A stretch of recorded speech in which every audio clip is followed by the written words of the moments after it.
لو عندك فرخة كاملة وعايزة تقدميها بطريقة شيك في العزومات تابعي الفيديو للآخر. هنعمل فرخة محشية بالفريك وهنعمل جنبه خضار مشكل شارب من طعم الفراخ، وكمان هنعمل حشوة الفريك مظبوطة جدا. يلا بينا نشوف هنعملها ازاي.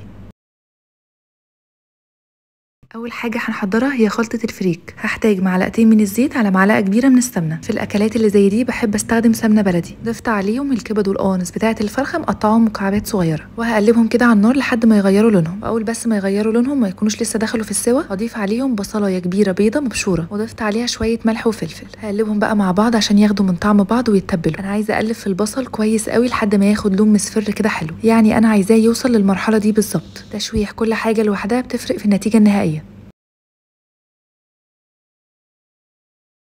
ضفت بقى عليهم ملح وفلفل وقرفة و7 بهارات، والملح بيكون على قد كمية الفريك. هرجع برضو اقلبهم تاني مع بعض عشان البهارات تختلط بالبصل.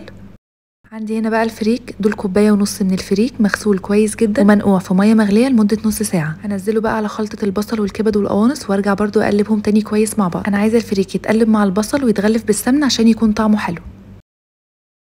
وفي مرحلة التقليب هنزل عليه بفصين 3 من الثوم. ما تستغربوش من الثوم، بس فعلا بيفرق جدا في طعم الحشوة. في النهاية كده بيدي ريحة حلوة.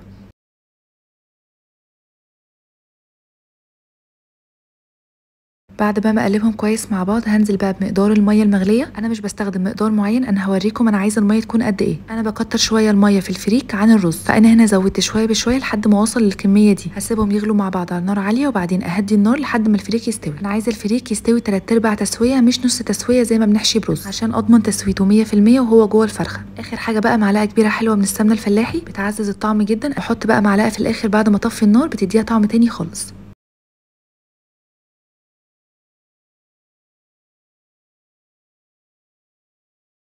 وبس كده الخلطه بقت جاهزه. هسيبها بقى تبرد على جنب الاول وبعدين اتبل الفرخه. دي بصلايه بيضه صغيره دعكتها كده بملح وفلفل عشان ريحه البصل تظهر اكتر، وهتبل بيها الفرخه. هتبل بقى جوه الفرخه وتحت الجلد وفي كل حته. الخطوه دي مهمه جدا في الفراخ المحشيه لانها بتدي نكهه حلوه للفص نفسه بعد التسويه، فمش هتحسوا احساس ان الفرخه مسلوقه او ما فيهاش طعم. بعد ما خلصتها والفريك يكون برد هبدا بقى ان انا احشي بيه الفريك، وهحشي الفريك على الاخر خالص ومش هقلق ابدا ان هو يزيد لان هو اوريدي مستوي تسويه كويس، فاملوا الفرخه على اخرها قوي. بعد ما احشي الفرخه بقى هقفلها كويس جدا. انا بدخل الرجول في الجلد وبعدين بقفلها بالخل فتبقى بالشكل ده. كده خلصنا الفرخه. هركنها بقى على جنب واحضر الخضار اللي هيستوي مع الفرخه. عندي هنا بقى خضار مشكل. الخطوه دي اختياريه ترجع لكم طبعا اي نوع خضار عندكم. انا هنا مستخدمه كوسه وبسله خضراء، فلفل الوان وجزر وبسله، مكعبات من البطاطس ما تكونش حجمها كبير قوي، وبصلايه كبيره مقطعاها صغير. وهجيب بوله اكبر واعمل ميكس للخضار ده.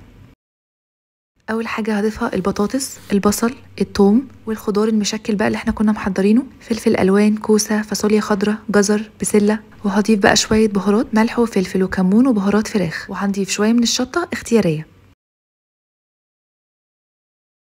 وهضيف بقى عصير طماطم انا ضرباه في الخلاط. انا مش عايزه اكتر الطماطم في الوصفه دي، لا انا عايزه الخضار يكون باين وخفيف ما يكونش فيه طماطم كتير قوي. انا ضفت هنا شويه كمان لاني حسيت ان الخضار لسه محتاج. وهرجع اقلبه تاني ونعمل حساب اننا بنضيف الملح على قد كميه الخضار، ونعمل حساب برضو ان البطاطس بتشرب ملح. كيس حراري بقى وممكن تستخدموا عادي صينيه فرن. هضيف بقى جزء من الخضار وهضيف شويه من الميه لان البطاطس هتحتاج سوائل ومش هتكتفي بالسوائل اللي هتنزل من الفرخه، فلو ما ضفناش شويه ميه الخضار هينشف وهيلزق في الكيس. هقفله بقى كويس واحطه في صينيه الفرن وادخله فرن ساخن مسبقا على درجه حراره 200 الرف اللي قبل الاخير، واسيبها بقى تستوي براحتها خالص. التسويه ملهاش وقت معين، بيكون على حسب نوع الفرخه وكمان حجمها. في فراخ ممكن تقعد ساعه وفراخ ممكن تقعد ساعه ونص، وحاولوا ما تطولوش عليها في التسويه قوي عشان ما تتهريش.